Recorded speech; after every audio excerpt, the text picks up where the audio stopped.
Have you ever looked at a Run Disney race and thought, I am just too old for that? Same. You see those pictures of the runners going down Main Street and it looks magical, but you think, I haven't run in forever. I'm too old. My knees are too old. My feet will hurt. It's just a lot. It is a lot. But here's my honest opinion. No, I don't think you're too old. And let me tell you why I think that you're never too old for Run Disney. Hi, my name is Judi.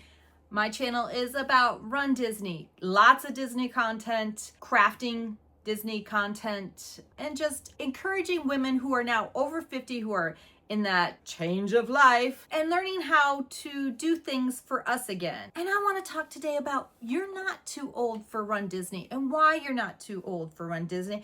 But then again, I don't want to hand you a bunch of daffodils and sunflowers and said, just go for it. You're not.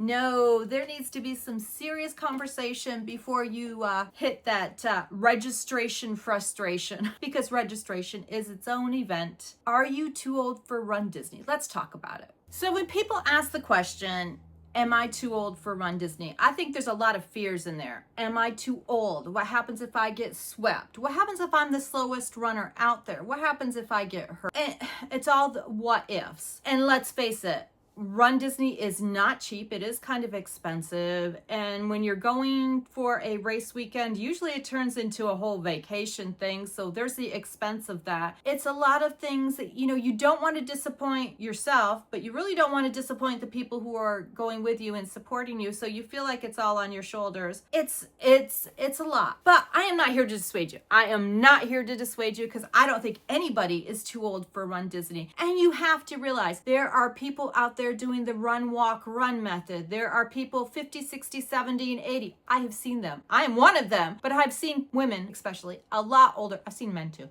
a lot older than me out there running these courses. There are the first timers. There's those people who are running nervous. There are all sorts of people out there on the Run Disney course. Run Disney wants to frame it so it is a very inclusive. The thing is, and I think this is really, really important, is you have to be willing to start where you're at. If you haven't run in years and you really want to do this, you have to start where you're at. You are not going to go out there unless you're Superwoman and do the 8 and 9 minute miles. It's not going to happen. But if you're willing to start right where you're at and to train consistently, you can do a Run Disney race. One of the fears that I think a lot of people have in their heads, the older people who are very cautious about signing up for Run Disney, I'm not a real runner. What makes a real runner? Let's be honest here.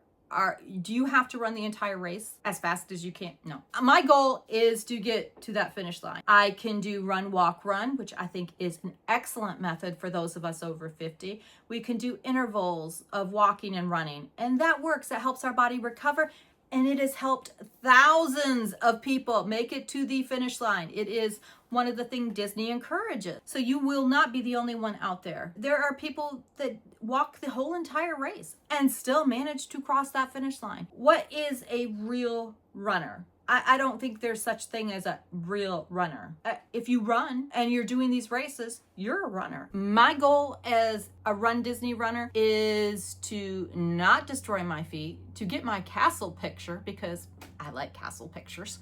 You might like Epcot pictures. I don't know, but it's to get that picture, to get to the end of the race, to get my medal, and to be able to walk around Disney afterwards. Does that make me a real runner? I don't know. But I've run several challenges.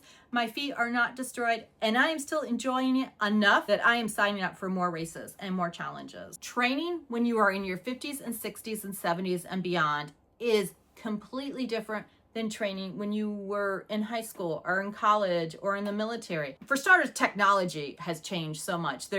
We know more about hydration and how you need to be taking in protein, and there's wraps and all sorts of accessories. So training is different now than it was back then. You need to be aware of, making sure you're getting hydrated, make sure your body's getting the nutrients that it needs. And that's a whole different ball of wax. But you need to start listening to your body. When I was 20, I just went out and ran. But we're 50. We're thinking about all the miles that's on my feet. there's a lot of miles. There's a lot of miles on my feet. I need to be aware of this.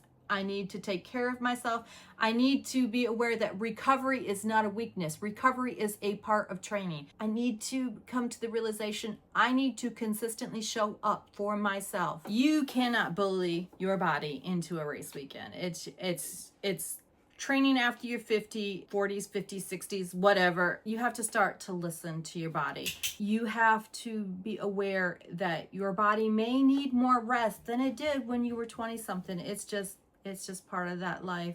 Training now may include more cross training, more strength training, more of the training that your body needs to be able to adjust to doing those long distance. You may have to repeat weeks. You may have to take more time off. You need to learn to listen to what your body needs. And this is not failure. This is smart. These are things we should have done when we were 20 and didn't do because we were 20. We also need to be aware of the logistics of a Run Disney race. It's not as simple as we sign up on a whim, we show up at Disney, we run magically through the park, we get that castle photo, and we're done. No, it's not that easy. Registration is a whole thing. It is stressful, and it's just getting more and more stressful as the races go on.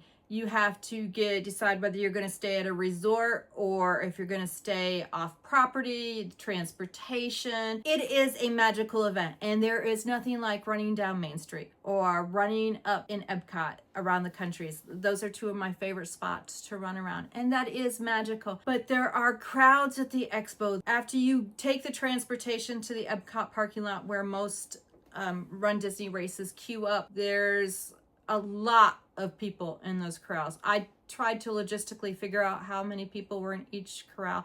There are thousands of people in each corral. It gets crowded. There are thousands of people in the expo when you're trying to get your race bib, and if you're trying to get your t-shirts or any merch. It's a lot. And some people, we just aren't built for that kind of logistics. Did I mention you have to get up at 2:30 in the morning? Yes, you need to be at the corrals, I think 4:30 to 5 in order to do these Run Disney races.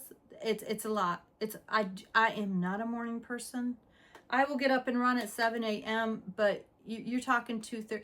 You need to be aware of all this before you sign up, and it is doable. There are ways to mitigate those circumstances, the crowds, the registration. Run for a charity. You just need to prep yourself for all of that, because in the end, it is all worth it. Running down Main Street, crossing that finish line, they are all very magical moments, and I wouldn't trade any of them. And here's another topic that I can babble on, and I can't seem to stress enough. Yes, I myself am training to do Dopey.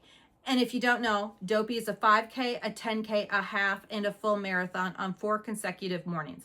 For starters, how on earth did I sign up for 4 consecutive mornings of getting up at 2:30, 2 or 2:30? I don't know. Anyways, you can see I've done several princess challenges. Don't start with a challenge. Don't start with a Dopey. Yes, it looks good. It sounds good. I signed up. When did I sign up? In March. So I have from March until January, but I had just run Princess. So you need to start with the right distance, okay? And some people say, oh, it's just a 5K. It's just a 10K. A 5K is 3 some miles. That's a run. That's a race. It isn't just a 5K. It is something to be proud of. If you haven't run in a while and you sign up for a 5K and you finish, you are a Run Disney runner. I don't care. If you sign up for any 5K, you are a runner. It is not just a 5K. It is a distance. A 10K is twice that, so it's 6.2 miles. It is not just a 10K.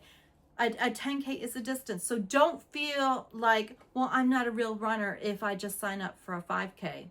Excuse me, you are. A 5K is an excellent starting point. Excellent. Let's talk about getting swept. It's a fact of a runner's life that you may get swept. People get hurt and they get swept. People start getting blisters, bad blisters, and they get swept or they sweep themselves. Getting swept is not a bad thing. Let me start by saying this. You are farther ahead than anybody else who said they want to run a 5K or a 10K or a half or a full marathon. You are further ahead of them if you get swept because they never even signed up. They didn't even start. At least you started, you gave it a try. You've learned lessons that you can apply. I have heard so many stories, especially this last princess. They said, last year I got swept, but this year is my redemption. I learned so much from being swept the first year that this time I learned so much. I knew how to deal with it and I finished the race. Getting swept is not a bad thing, but you need to put yourself in a position where you won't get swept. If you consistently train, if you consistently show up, if you put the miles in, I firmly believe you won't get swept. Now, there are people who trip and fall that have, life happens. But if your training is strong and you have consistently shown up for yourself, you will not get swept. Don't be afraid of getting swept. Don't be afraid of the balloon ladies. Believe in your training and what your body can do. Now, let's talk about the comparison traps. Okay, if you have been thinking about running, chances are your social media feeds are full of runners. Don't even compare yourself to them. Don't do it. A lot of these runners are 20 and 30 years old and they can spend a lot more time. They've got a lot less miles. You can't compare yourself with them. Your running journey is completely different than anybody else's running journey. You may be the same age as I am, but your journey is different than my journey. And that's because we're all individuals. They may have all the cute running outfits and all the latest gear, but you know what? You have a goal. You want to finish the Run Disney race. That's all you need to focus on. You have to focus on yourself, what's going to get you over that finish line, how you need to train. Your life is different than their life. Quit the comparison trap. I think a lot of us see, oh, that person is posted, I think it's Strava. They're Strava and they're doing like an 8-minute mile. I am quite happy with my pace. My pace has improved as my training has progressed, and that's just a natural thing. I know that if I'm consistent and I keep showing up for myself, that my pace will improve. I can't compare myself to anybody else, whether they be 20 or 70. I am me. My training needs to be geared towards me. And here is some really important things that I wish that older Run Disney runners realized for themselves. You are allowed to walk. You are allowed to take up space at Run Disney races. You are allowed to do the run walk. You are allowed to be slow. You are allowed to have these goals. If you want to do a Run Disney race, don't let these people say, you're too old for that. No, don't let yourself tell yourself you're too old for this. We have so much harsh self-talk that you need to convince yourself that you can do it because you can. And you are allowed to have these dreams. You are allowed to run down Main Street and to see that castle. You just have to have a little more faith in yourself that you can do this. If you are 50 or 60 or 70 or whatever, your whole life has probably been about responsibilities, about taking care of your kids, about taking care of your significant other, not taking care of them, but you know what about household responsibilities, about work responsibilities, about family responsibilities. But the thing is, you're allowed to want this. You're allowed to have these dreams. If once we're 50, those responsibilities start to shift. The children are out on their own, hopefully, and you're allowed to start doing things for you, things that you want to do, things that are your dreams, and you are allowed to want to be a runner, to run down Main Street. If that's all you want to run is Run Disney, you're good with that. I'm good with that. You should be good with that. Quit talking so harshly to yourself. So it all boils down to, are you too old for Run Disney? Nope. You may have to run slower. You may have to take more walking breaks. You may have to take more recovery breaks. Your training may be slower, so you might have to start before everybody else. If that's your dream, you need to go for it. You need to make sure you talk to your doctor about it.